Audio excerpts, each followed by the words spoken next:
So in today's video we're going to talk about the hands. In particular we're going to be focusing on your hands in the downswing.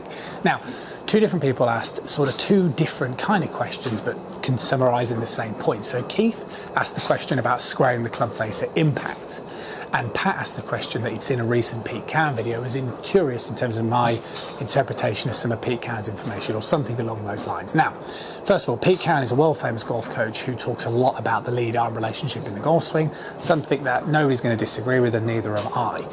Now, I thought a real simple drill, a real simple visual way of you understanding how to sequence the downswing, okay, is to use a wall. Okay, now if I got set up here, okay, and I'm going to get set up nice and snug against this wall so I can get my lead foot close to the wall, what we want to do is we want to swing the club up, and what I want to do is I want to imagine I've hit the ball, and then I want to carry on. So I am at the moment about, as you'll see in a moment, so I'll do this from face on as well, kind of 6 to 8 inches away from the wall, right?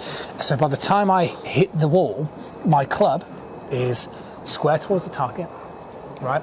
Back of my lead wrist is pointing towards the target, okay? And my hands are against the wall, right, like so. This sort of feeling here. Now, why is that important? Well, that is important because what we need to do in this downswing position, and let me show you from here. So I'm going to draw a red line in here to represent the wall.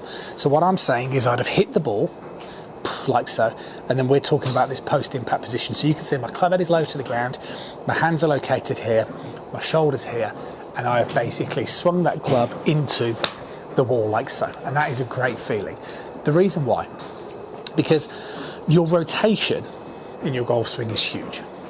Okay, so to answer sort of Zach's question with regards to the Pete Cowan hand path move, well, you're best off sort of thinking about your frisbee analogy.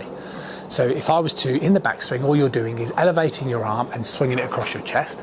So therefore, in the downswing, you're just going to rotate your chest and let your left arm swing off you, like so. So that's the best way of sort of thinking about it, which is why Pete Cowan, I believe, references the lead arm so much. So if you imagine that this is my wall again now, okay, what you need to do is we need to get the club head to the bottom of the wall. So if you get your sequence where you don't turn and you just move like this, the club's moving up. Okay, and this would mean that you're going to need to use loads of hands to try and square the face. Okay, like so. And it answers Keith's question.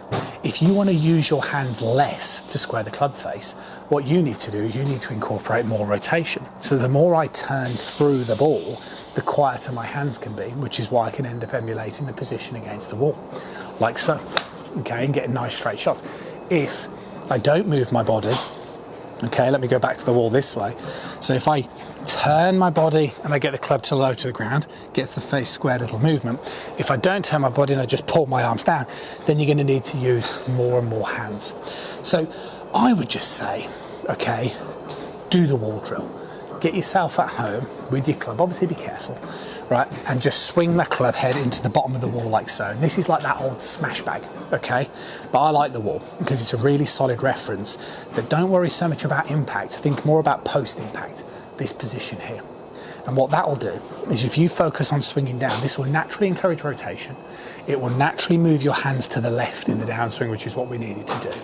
And all of a sudden, then Keith isn't thinking so much about where your club face is at impact.